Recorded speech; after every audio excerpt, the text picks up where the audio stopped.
Hello and welcome back to the channel. Today we're diving into one of the most dramatic and historic moments happening right now in South Asia.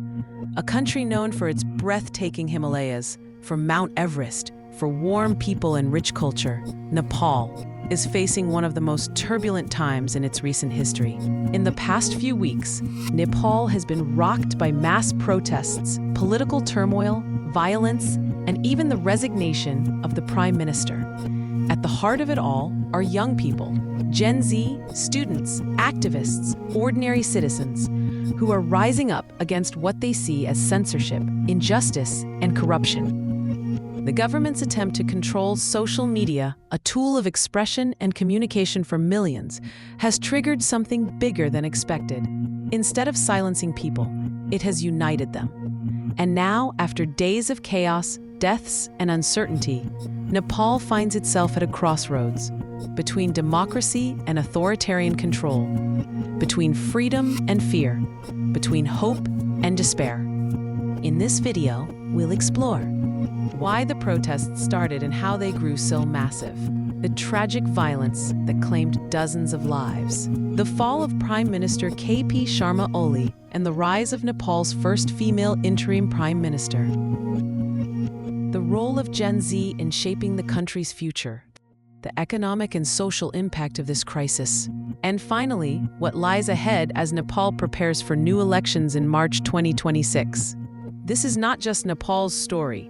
It's a story of how ordinary people can challenge power, demand freedom, and shape the destiny of a nation. So stay with me till the end, because you're going to learn everything you need to know about what is happening in Nepal right now. And don't forget, if you find this video informative, hit the like button, share it with your friends, and subscribe to the channel for more stories that matter. The story begins with something that sounds small, but is actually massive in today's world: social media. In August 2025, the Nepalese government passed regulations requiring global social media platforms. Facebook, Instagram, TikTok, YouTube, X, formerly Twitter, to register locally and set up liaison offices inside Nepal.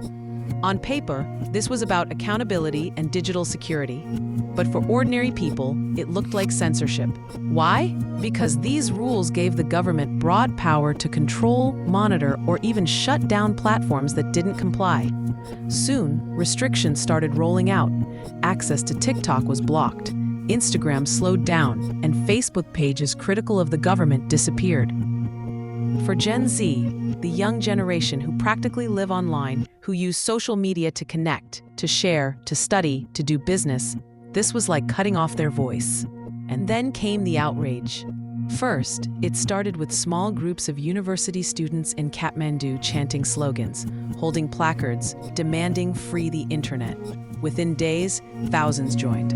Hashtags like #SaveOurInternet and #LetNepalSpeak went viral.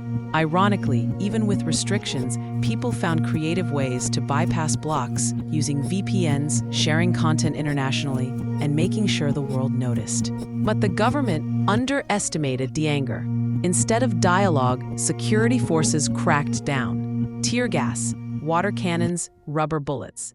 Videos spread online, showing police beating unarmed students.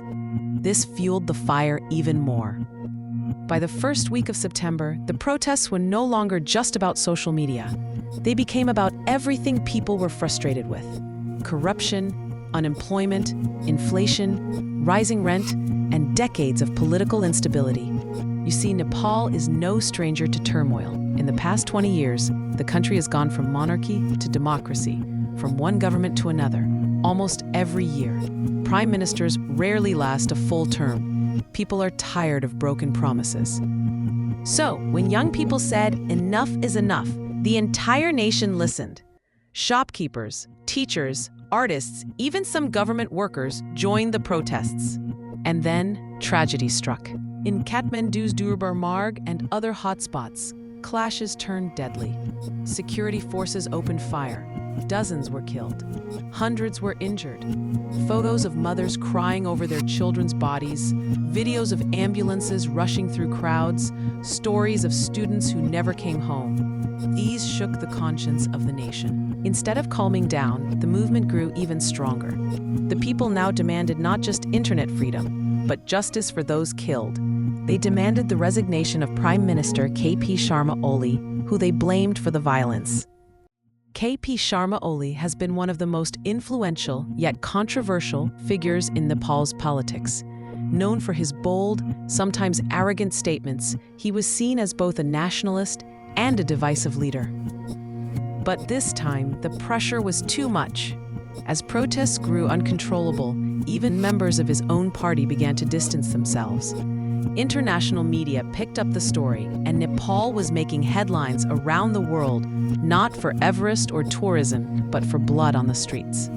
Under mounting pressure, on September 10, 2025, Oli announced his resignation. Parliament was dissolved. It was a shocking moment, a powerful leader brought down not by opposition parties, but by the power of the people. For many protesters, it felt like victory, but it was also just the beginning.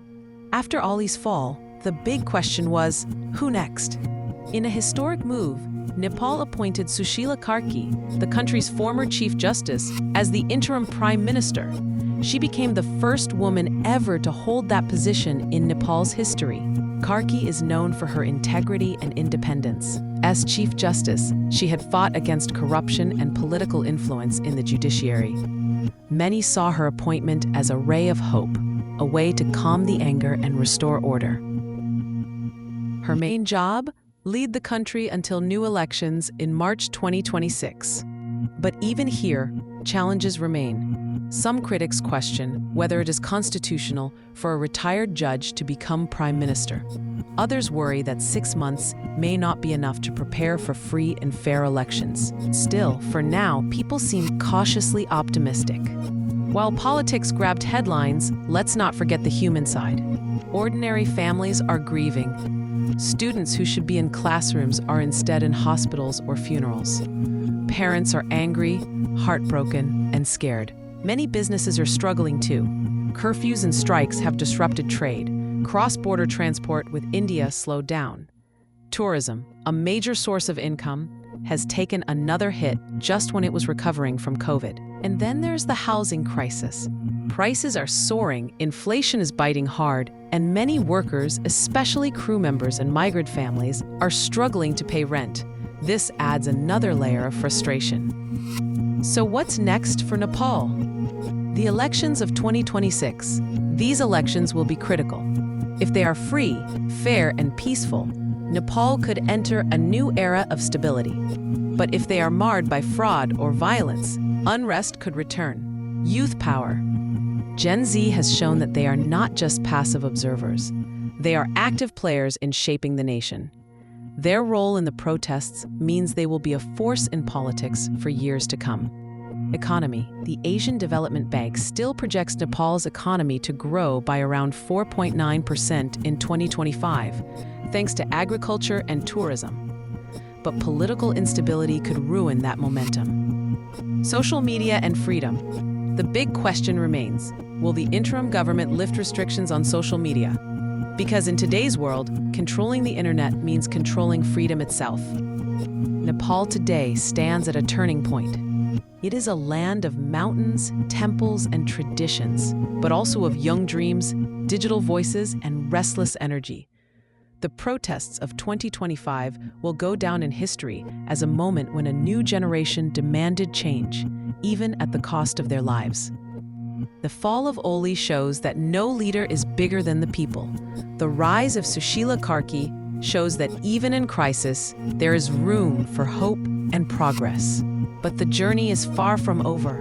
The next few months will decide whether Nepal heals or bleeds again. And as we watch from outside, we must remember, this is not just about Nepal. This is about the universal fight for freedom, dignity, and justice. So what do you think? Will Nepal finally find stability? Will the young generation succeed in reshaping the country? Drop your thoughts in the comments below. And if you found this video informative, please don't forget to like, share, and subscribe.